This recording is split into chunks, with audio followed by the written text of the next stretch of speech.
If you mention Apple anywhere today, the first thought that comes to your mind is that the tech giant instead of the fruit. What could be the greatest brand achievement than this? Although Apple's consistency may be masked as a one-size-fits-all approach, the company's localized brands in other countries have made it successful globally. Not to mention, Apple's international success proves the fact that the company is almost non-existent on media platforms, but still is in the mouths of many. It makes you wonder about how the company reached these heights, right? Well, watch the video ahead to find out. Hey guys, welcome to another exciting video from our channel, How's It May? Before jumping into the video, if you're new here, please consider subscribing to our channel. Also, hit the bell icon to get a notification whenever we upload a new video. That said, let's begin. History of the company of Apple. Apple, headquartered in Cupertino, California, is one of the most valuable companies in the world, who's globally recognized for manufacturing popular digital devices including Mac, iPod, iPhone, and iPad. Just like how every company started off something, Apple was founded in 1976 by two young geniuses, Steve Jobs and Steve Wozniak, whereas the company's major and second product, Apple II, was the first personal computer to succeed in the mass market. Did you know that Apple started off its brand credibility with a laptop? Well, now you do. The Macintosh, released in 1984, brought modern graphical user interfaces into the mainstream, and the market indeed boomed already. However, as a matter of fact, the company faced its downfall in 1985 when the board members decided to kick out Steve Jobs from the business. Of course, they didn't know they were taking the scariest and worst decisions of their life. Hence, later that year, the board members got the taste of their own medicine. Apple was almost on the stage of bankruptcy when the same directors decided to bring back Jobs with due respect this time. As a result, Jobs was brought back to the company. Apple was now Jobs' stand. He was the leader now, hence he did everything that he could benefit the company as a whole, without being hesitant of the fact that the company didn't repay his efforts. And then Jobs led an amazing resurgence, launching the iPod in 2001, the iPhone in 2007, and the iPad in 2010. It was a massive decade for the company, as Apple made nearly $40 billion in profits in the 2014 fiscal year. Unfortunately, Steve Jobs could not be part of the other major successes of the company, as he died of pancreatic cancer in 2011. Since then, the company has been led by Jobs' longtime associate, Tim Cook.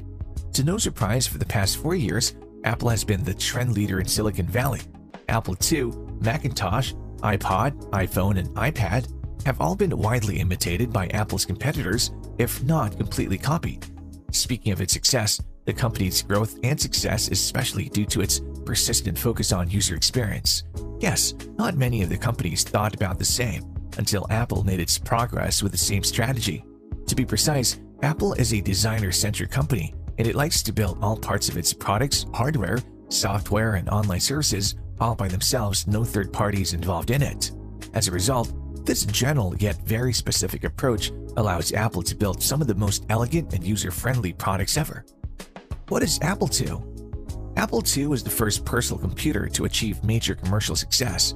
It was designed in 1977 by Steve Wozniak, a talented 26-year-old engineer who specializes in packing many functions into a small and affordable package.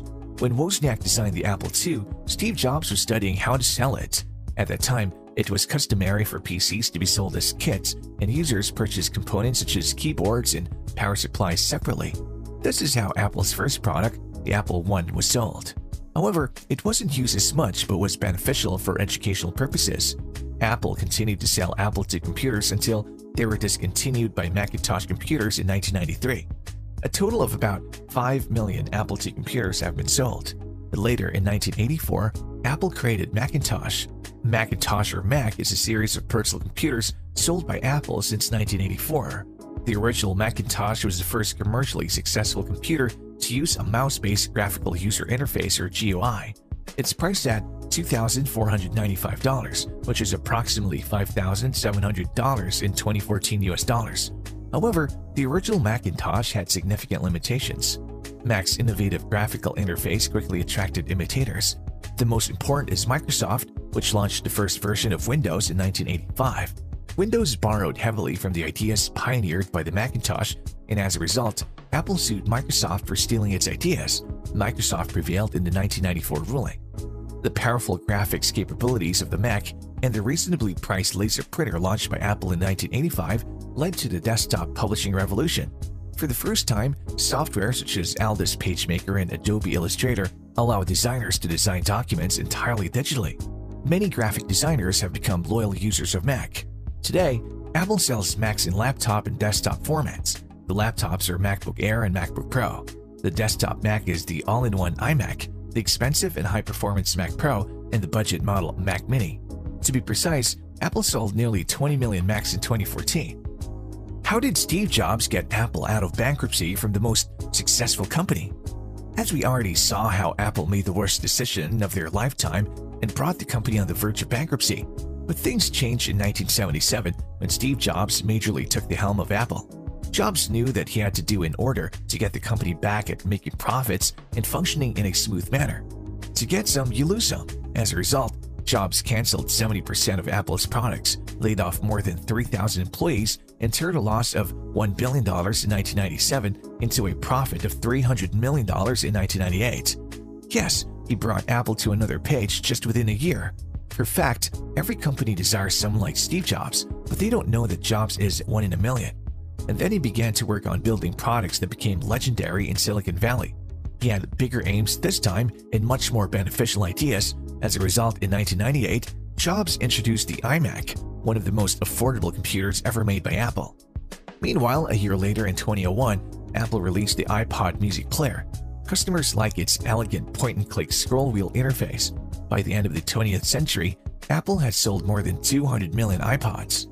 Now comes the Apple phones. Jobs launched the iPhone in 2007, and it uses a revolutionary touchscreen interface that has changed mobile phones, just as the Macintosh changed the personal computer 23 years ago. Apple has sold 500 million iPhones after its invention in the market. Apple launched the iPad in 2010 and sold nearly 200 million iPads. All these products are carefully crafted by Apple's top designer, Johnny Ive. Jobs found a soulmate in Ivy. He would visit Ivy's studio every day to discuss the design of upcoming products. Of course, Jobs is a marketing genius. He returned to Apple with a Think Different advertising campaign, connecting Apple with non-traditional thinkers such as Albert Einstein and Mahatma Gandhi. He introduced new products in keynote speeches, and these speeches themselves became major media events. He has developed a series of Apple stores to ensure that Apple's products can be displayed beneficially. He did everything he could to do and created a name for himself in the history of tech. Tim Cook, the new in charge. Unfortunately, Steve Jobs died of pancreatic cancer in 2011. Since then, Apple has been managed by Jobs' longtime deputy, Tim Cook. Before his death, Jobs warned Cook not to try to manage Apple by asking what Jobs would do with each decision. Do the right thing, Jobs said, and Tim would not forget this. However, Tim Cook had a slightly different approach to how Jobs did. He took a more traditional approach to manage Apple. Fewer decisions go directly to Cook, which allows Apple to handle more tasks in parallel. To be precise, Tim Cook's first move after taking over Apple was to establish a matching gift program. He also expanded Apple's mergers and acquisitions department, allowing the company to consider multiple transactions at the same time without the need for Cook to participate in the details. Since taking over Apple, Tim Cook has been trying to take advantage of Apple's position as the only technology company that's also a luxury brand. In 2013, Apple spent $73 million to hire Angela Ahrendts, CEO of luxury brand Burberry, to manage Apple's retail business. In the same year, Apple also hired Yves Saint Laurent CEO Paul Denever. The hiring seemed successful, as in 2014, Apple acquired Beats, a company that produces high-priced headphones and streaming music services. To be precise, both companies work independently now.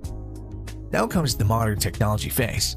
In 2015, Apple released the Apple Watch series with prices ranging from $350 for the entry-level sport model to $17,000 for the most expensive Apple Watch edition. Charging a fee of $17,000 for a gadget is extremely unusual for the consumer electronic business. How does Apple make money? To be precise, more than half of Apple's revenue comes from the iPhone, whereas Mac and iPad are also important sources of income. That's it, guys. Let's know if you found this video informative in the comment section below. Also, if you enjoyed this video, give it a thumbs up and share it with your friends. And don't forget to subscribe to our channel for more informative videos. See you in the next video.